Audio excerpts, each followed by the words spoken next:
Ramiel shows up in episode 5, and it's basically a floating death fortress. The thing doesn't even need to move much, it just hovers over Tokyo 3 and starts drilling straight down toward Nerve headquarters with this massive energy drill. While it's drilling, it's completely untouchable because of its insane defensive setup. The first time Shinji encounters Ramiel in Unit 1, he doesn't even get a chance to fight. The second Unit 1 steps out into the open. Ramiel's particle beam fires and hits Shinji directly in the chest. This beam is so powerful that it melts straight through Unit 1's armor and nearly cooks Shinji alive inside the entry plug. He's screaming in agony, and they have to emergency eject him. Shinji almost dies right there. His heart actually stops and they have to resuscitate him. What makes Ramiel nearly impossible to kill is its AT field, which is the strongest one seen up to that point in the series. Regular weapons can't even get close. Missiles, artillery shells, everything just bounces off or gets vaporized. The Angel can sense any threat within its range and automatically fires its particle beam with perfect accuracy. The beam is so powerful it can curve and bend to track targets,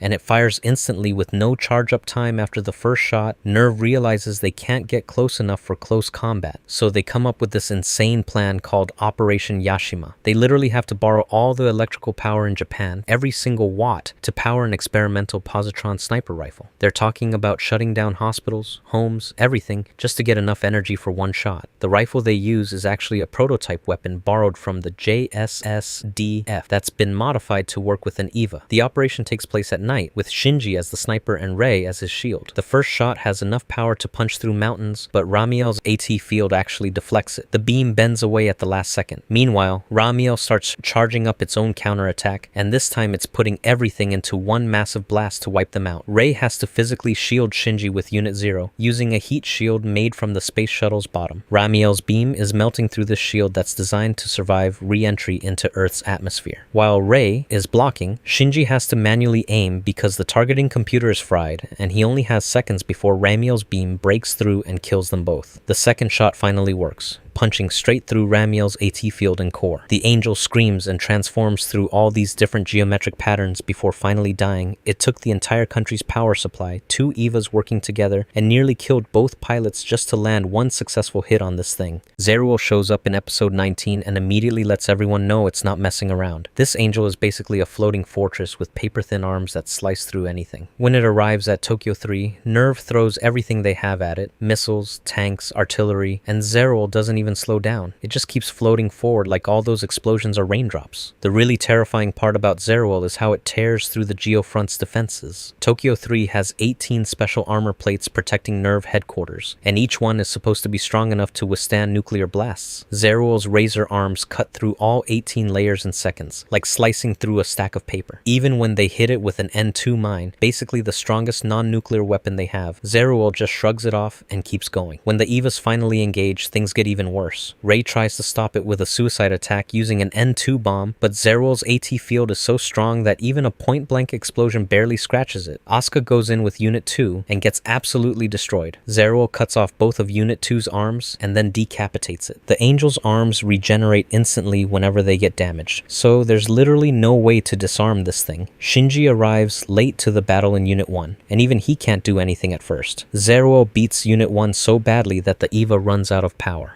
At this point, Zeruel is literally seconds away from reaching Nerve's command center, where everyone is hiding. The Angel starts drilling through the final wall with this massive energy beam from its face that melts through everything. The only reason humanity survives is because Unit 1 goes completely berserk. But it's not just the normal berserk mode. Unit 1 literally reactivates itself without any power source, tears its way out of the restraints, and starts moving on its own. It rips open its own jaw limiters and starts eating Zeruel alive, absorbing the Angel's S2 organ in the process. This isn't Shinji winning through skill or strategy. It's Unit 1 itself, deciding it wants to live and becoming something beyond an EVA. Zeruel was so powerful that it took an actual awakening of an Evangelion god to stop it. The battle ends with Unit 1 absorbing Zeruel completely and achieving a 400% sync rate that briefly merges Shinji into the EVA itself. Armisael shows up in episode 23 as this glowing ring of light floating in the sky, and right away it's different from every other angel. Most angels try to destroy things with brute force or energy beams, but Armisael wants to become one with its enemies. It's basically a biological virus in angel form, and that makes it almost impossible to fight normally. When Rei first attacks it in Unit 0, Armisael transforms from a ring into this cord-like tentacle and literally stabs into Unit 0's body. But it's not just piercing the armor, it's actually fusing with the EVA on a cellular cellular level. The angel starts spreading through Unit 0 like an infection, and the contamination readings go crazy. Nerve's computers show the biofusion happening in real time, and they can't do anything to stop it. The really messed up part is that Armisael doesn't just attack physically. Once it starts merging with Unit 0, Rey begins feeling the angel's emotions, or maybe it's feeling hers. She starts crying inside the entry plug, experiencing this overwhelming loneliness and desire to connect with others. The angel is literally trying to understand human emotions by becoming one with Rey, and she's seeing these visions of herself and questioning her own existence. Asuka tries to help in Unit 2, but she can't even get close. Her Eva's still messed up from previous battles and won't activate properly because of her psychological state. When Shinji arrives in Unit 1, Armisael immediately extends another tentacle toward him, trying to infect a second Eva at the same time. It manages to pierce Unit 1's hand, and the contamination starts spreading into Shinji's Eva too. Rey realizes there's only one way to stop this thing. She tells Shinji to stay back, then does something that shocks everyone at Nerve. She reverses her AT field, turning it inward to trap Armisael inside Unit 0 with her. The reversed AT field creates this containment bubble that the angel can't escape from, but doing this means Rey can't escape either. With Armisael trapped, Rey activates Unit 0's self-destruct system. The explosion is massive, completely vaporizing both the angel and Unit 0. Rey dies in this explosion. This is actually when Rey 2nd dies, and they have to activate Rey 3rd from the dummy plug plant. The crazy thing is that right before she dies, Rey actually smiles, and she's crying real tears for maybe the first time in her life. Arael shows up in episode 22 as this massive bird-like angel with glowing wings, but it stays in satellite orbit the entire time. This thing never comes down to Earth, which means the Evas can't even reach it for a regular fight. It's just floating up there in space, completely out of range of any weapon Nerve has except one. When Asuka launches in Unit 2 to intercept it, she doesn't even get a chance to attack. Arael shoots this beam of light down from orbit that looks harmless at first. It's not melting armor or exploding anything, but this beam goes straight through Unit 2's AT field like it doesn't exist and hits Asuka's mind directly. She starts screaming immediately because the angel is literally attacking her psyche, not her Eva. The beam forces Asuka to relive her worst memories and traumas. She's seeing her mother's death, her childhood loneliness, all the time she felt worthless, everything she's tried to bury. The angel is basically performing forced psychoanalysis, ripping open every emotional wound Asuka has. She's screaming in German, begging for help, calling for her mother, and the other pilots can hear everything over the comm system. It goes on for hours. Nerve tries everything to help her. They attempt to cut the neural connections, but they can't without killing Asuka. Her mind is so messed up that her Eva is rejecting help. Misato orders a retreat, but Unit 2 won't move because Asuka's synchronization is completely broken. She's basically trapped in her Eva while this angel performs mental torture from space. The really frustrating part is that Arael is completely untouchable up there. Regular missiles can't reach orbit, the positron rifle from the Ramiel fight doesn't have the range, and the Evas obviously can't fly to space. Nerve literally has no way to fight back. They're just watching Asuka's sync rate drop,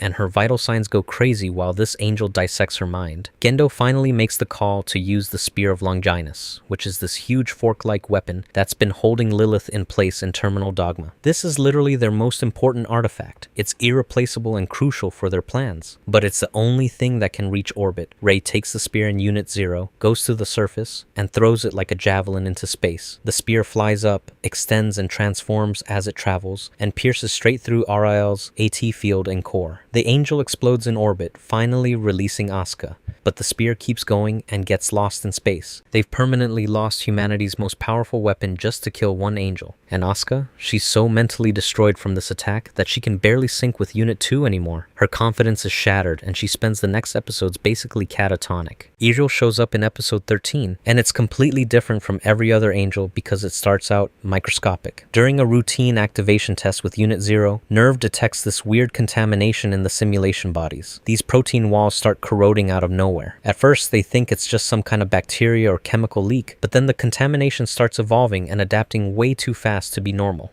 The angel literally evolves in minutes. What would take normal organisms millions of years? They blast it with ozone to sterilize it, and within seconds, it adapts to use ozone as food. They try extreme heat, freezing temperatures, every type of radiation, and Ireul just instantly evolves to survive each attack. The contamination starts spreading through the pipes and walls of Nerve, eating through metal and concrete like acid. Then Ireul does something nobody expected. It evolves from biological matter into electronic data. It actually transforms into a computer virus and invades the Magi super supercomputer system. These orange circuit-like patterns start spreading across all the computer screens, and Nerve starts losing control of their entire base. The Angels literally hacking into their systems, learning how everything works in real time. The situation gets really bad when Ireul starts taking over the Magi's 3 biocomputers, Casper, Balthazar, and Melchior. These aren't just regular computers, they're partially biological systems based on Dr. Naoko Akagi's brain patterns. Once Ireul controls them, it can self-destruct the Nerve headquarters, launch all the missiles, or pretty much do whatever it wants. It's already taken over 2 of the 3 Magi units, and it's working on the 3rd. The Evas are completely useless. They're giant robots meant for physical combat, not cyber warfare. Ireul is evolving faster than they can think of countermeasures, and it's getting smarter every second. It starts setting up a self-destruct sequence for the entire facility, and they can't override it because the Angel controls the computers. Ritsuko comes up with this desperate plan where she has to physically crawl into the Magi's maintenance tunnels with her laptop. She's literally sitting in this tiny crawl space, typing code while the self-destruct countdown is running. Her idea is to speed up Ireul's evolution but trick it into evolving toward death instead of survival. She writes a program that makes the Angel think self-destruction is the next logical evolutionary step. She uploads this code directly into Casper, the last Magi unit that's still fighting off the infection. The program works. Ireul starts evolving so fast that it basically evolves itself out of existence. The Angel disappears from the system just 1 second before the self-destruct would have blown up the entire geofront. They literally won by making the Angel too smart for its own good.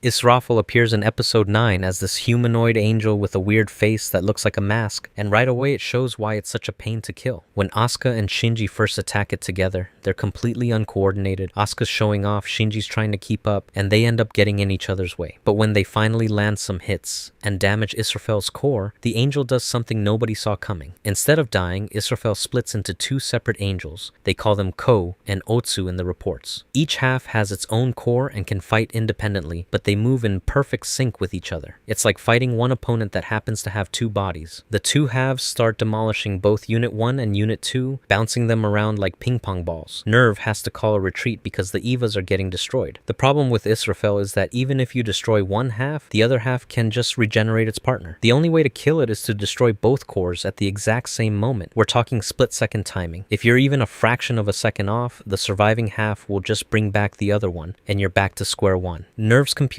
calculate that the pilots need to maintain perfect synchronization for their entire attack pattern. Misato comes up with this crazy training program where Shinji and Asuka have to live together and do everything in sync. They're practicing with this Dance Dance Revolution style setup, doing synchronized movements for days. They eat together, train together, even breathe in sync. The whole thing is set to music because they need to internalize the rhythm for their attack. It's actually pretty funny watching them stumble through the training at first. The rematch happens a week later, and this time Shinji and Asuka are perfectly synchronized. They launch their attack to classical music. It's choreographed down to every step and punch. They're dodging Israfel's attacks in unison, landing hits at the exact same time, moving like they're one person controlling both Evas. The whole battle takes exactly 62 seconds from start to finish, and they can't mess up a single move. The crucial moment comes when they both drop-kick the 2 halves of Israfel at the same time, then unleash their progressive knives into both cores simultaneously. The timing is so precise that both cores shatter at the exact same millisecond. If either pilot had been even slightly off, Israfel would have regenerated, and they'd have to start over. The angel finally explodes for good, but only because they achieve perfect synchronization. If you like this video, turn on the notification bell and subscribe for more.